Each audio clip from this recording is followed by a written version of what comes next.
Sebelumnya, terima kasih buat kalian yang sudah belajar mandiri dan membuat catatan secara pribadi.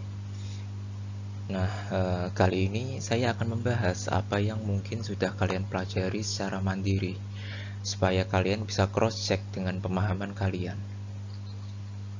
Langsung saja masuk ke tema kuliah. Muatan listrik atau charge. Dari mana istilah ini muncul dan apa maksudnya? Hal yang saya sampaikan ini adalah dari buku referensi yang sudah saya bagikan ke kalian. Uh, jadi di alam ini ada suatu fenomena. Uh, Coba kalian bayangkan, kalian menggenggam dua bola kaca, kaca yang sangat padat, satu di tangan kanan kalian dan satu di tangan kiri. Di depan kalian ada kain dari bahan sutra yang sangat halus. Kalian gosok-gosokkan dua bola kaca tadi ke kain yang ada di depan kalian selama beberapa waktu. Lalu setelah itu coba dekatkan kedua bola yang ada di genggaman tangan kalian. Muncul gaya tolak menolak tanpa saling menyentuh. Kedua bola tadi saling mendorong ke arah berlawanan. Kenapa bisa demikian? Sebelum menjawabnya, coba kalian bayangkan lagi. Kali ini kalian menggenggam dua bola dari bahan karet yang padat, satu di tangan kanan dan satu di tangan kiri. Seperti sebelumnya, kalian gosok-gosokkan dua bola karet tadi ke kain yang ada di depan kalian selama beberapa waktu. Lalu setelah itu, coba kalian dekatkan kedua bola yang ada di genggaman kalian. Sama, muncul gaya tolak menolak tanpa saling menyentuh. Kedua bola karet tadi saling mendorong ke arah berlawanan. Nah, yang terakhir, kali ini ini sebelum menjawab ya, kalian coba bayangkan sekali lagi. Kali ini genggam bola yang dari bahan kaca tadi di tangan kanan kalian, lalu bola yang dari bahan karet tadi di tangan kiri kalian. Seperti sebelumnya, kedua bola tadi kalian gosokkan dengan kain yang ada di depan kalian. Lalu kalian coba dekatkan dua bola tadi. Reaksinya berbeda. Muncul gaya tarik-menarik. Tanpa saling menyentuh, kedua bola tadi saling mendekat hingga keduanya bertumbukan. Kenapa bisa demikian? Pertanyaan ini adalah pertanyaan yang sama yang ada di pikiran Benjamin Franklin tahun 1700-an dulu. Pemahaman yang bisa dibuat saat itu adalah ada suatu lapisan tak kasat mata yang membungkus suatu material. Lapisan tak kasat mata yang apabila benda awal permukaannya licin, seperti bola kaca, digosok kain secara berulang, akan menambah kekuatan positif lapisan yang tak kasat mata tadi. Tapi, apabila benda awal permukaannya keset, seperti bola karet, digosokkan ke kain secara berulang, akan mengurangi kekuatan positif lapisan tak kasat mata tadi dan membuat lapisan tak kasat mata tadi menjadi memiliki kekuatan yang negatif. Sifat lapisan tak kasat mata ini pada zaman itu dianggap sangat unik. Bila kedua benda dengan lapisan positif didekatkan, akan timbul gaya saling tolak-menolak. Dan bila dua benda dengan lapisan negatif didekatkan, juga akan timbul gaya saling tolak-menolak. Namun, bila dua benda dengan lapisan positif dan satunya lapisan negatif didekatkan, malah muncul gaya saling tarik-menarik. Dan yang lebih unik lagi, Apabila kekuatan lapisan tak kasat mata tadi itu dinaikkan lebih tinggi lagi, maksudnya diperkuat lagi lapisan tadi dengan cara digosok-gosok yang lebih lama durasinya.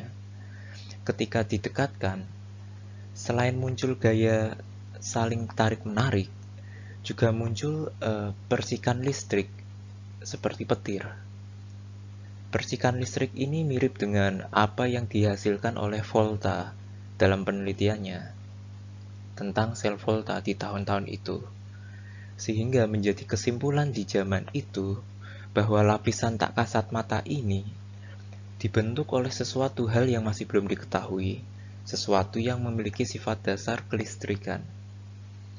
Nah, sifat dasar kelistrikan inilah yang dinamakan muatan listrik. Konsep tentang muatan listrik ini terus dikembangkan di tahun-tahun itu. Nah, saat itu Charles Coulomb mencoba mempelajari konsep muatan lebih lanjut dengan membuat alat pengujian berupa neraca. Neraca yang sama yang digunakan untuk menguji gaya gravitasi. Namun kali ini, Coulomb mencoba memodifikasi dengan sistem induksi muatan, sehingga bola dalam ruangan vakum itu bisa memiliki muatan yang kuantitasnya bisa ditentukan. Kesimpulan dari penelitian itu adalah gaya yang dihasilkan berbanding lurus dengan besarnya muatan listrik dan berbanding terbalik dengan kuadrat jaraknya. Menjadi rumusan untuk gaya listrik atau gaya Coulomb.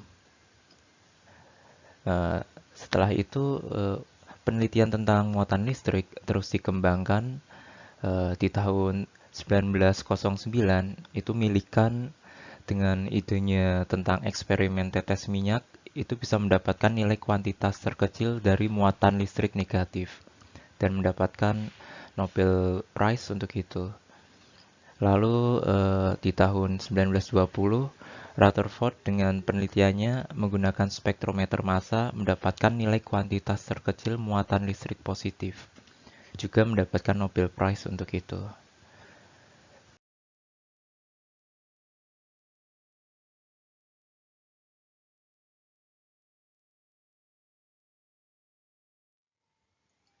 Sekilas mengenai gaya dalam fisika, di semesta ini ada 4 gaya fundamental yang perlu kalian ketahui, yaitu gaya Newton atau gravitasi, gaya Coulomb atau gaya listrik, gaya nuklir kuat, dan gaya nuklir lemah. Untuk gaya Newton itu, cakupannya adalah interaksi antar material atau massa. Lalu untuk gaya Coulomb, itu cakupannya adalah interaksi antar muatan listrik. Lalu untuk gaya nuklir kuat, itu cakupannya adalah interaksi antar subpartikel meson, pengikat proton di inti atom. Lalu untuk gaya nuklir lemah, itu cakupannya adalah interaksi antar partikel quark. Untuk gaya Newton, itu adalah inti dari kuliah fisika 1. Lalu untuk konsep dari gaya Coulomb, itu adalah inti dari kuliah fisika 2 ini. Untuk konsep gaya nuklir itu ada di fisika modern sampai fisika kuantum, tapi tidak masuk dalam kurikulum kuliah di Fakultas Teknik kalian. Fokus ilmu fisika kalian di teknik adalah di fisika klasik. Dan untuk semester 2 ini, kalian perlu menambah pengetahuan tentang konsep interaksi antar muatan listrik. Dalam interaksi antar muatan listrik, itu ada 2 kondisi yang perlu kalian pahami. Pertama adalah kondisi listrik statis, yang kedua adalah kondisi listrik dinamis. Di tingkat perguruan tinggi ini, konsep dari listrik statis adalah di hukum Coulomb, vektor posisi muatan, medan listrik, rapat muatan, ekspansi medan permukaan, dan hukum Gauss. Setelah konsep tadi dipahami, konsep mengenai potensial listrik dan kapasitansi listrik akan jauh lebih mudah dipahami. Kunci dalam listrik statis adalah di vektor posisi, rapat muatan, ekspansi medan permukaan, dan hukum Gauss. Lalu nanti setelah kalian UTS akan dilanjutkan untuk materi-materi tentang listrik dinamis.